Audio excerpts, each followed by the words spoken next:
Hey, what's up? Zach here, and today I have the all-new Anta KT8, and there is just so much stuffed into these shoes, it's like a holiday turkey, so let's get right into them.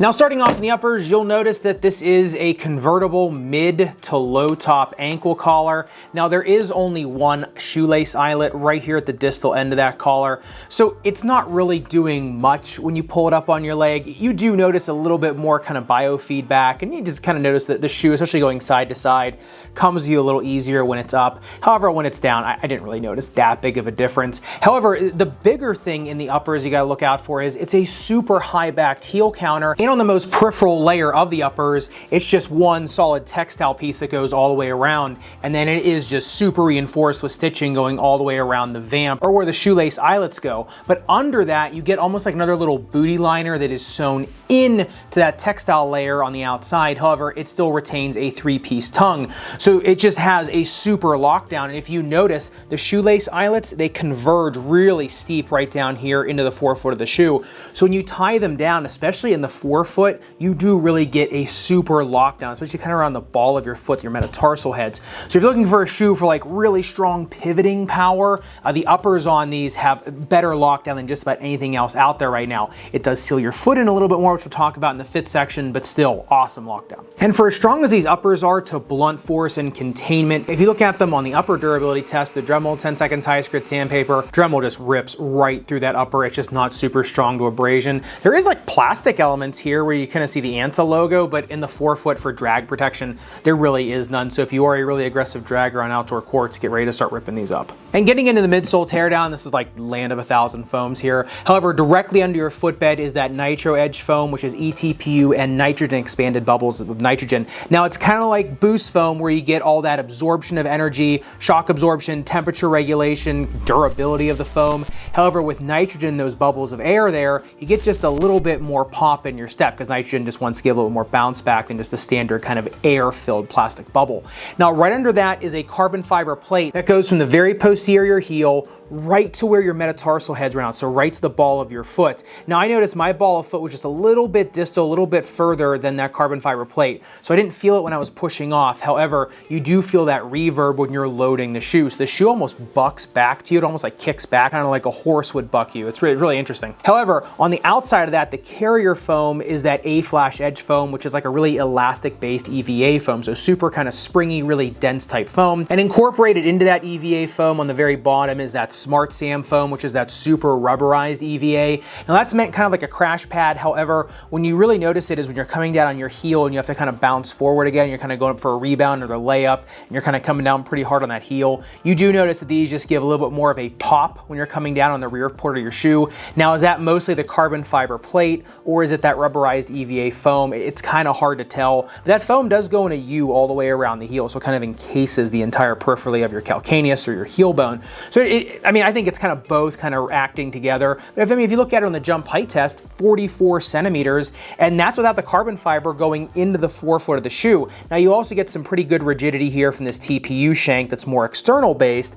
However, what I noticed is when you're kind of putting a lot of force into the forefoot of the shoe, it's almost like ollieing a skateboard. It's mostly reverberating or rebounding energy versus something like Zoom, which is just giving you tension right where you're putting it. So I think that's why these shoes kind of get such a decent bounce on them. And if you look at the outsole tread of the KT8, this is where I'm not sure how this is going to do in the long run. It is a very, very, very shallow radial pattern.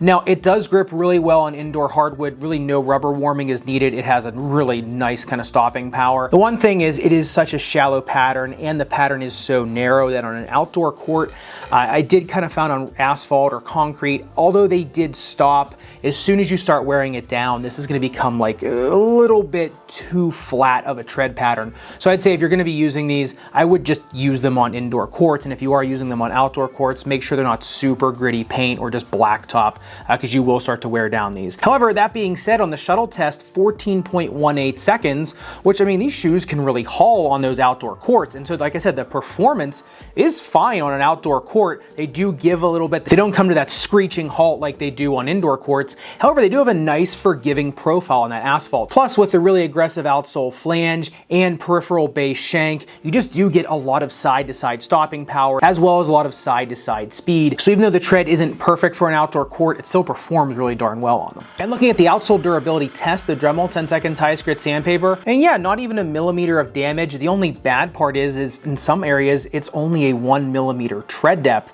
So, I mean, the durometer is a 16, which is still pretty hard rubber compound, and that's all well and good, and for the profile, that is a pretty high durometer. However, just because that tread depth is so small, as soon as you do start wearing these down, like I said, just get ready for the performance of these to start going down a little bit the more and more you wear down the tread. Now, looking at the fit of the KT8, because of the shoelace line on these, narrow and medium feet, and just go true to size, it's gonna lock you in really well.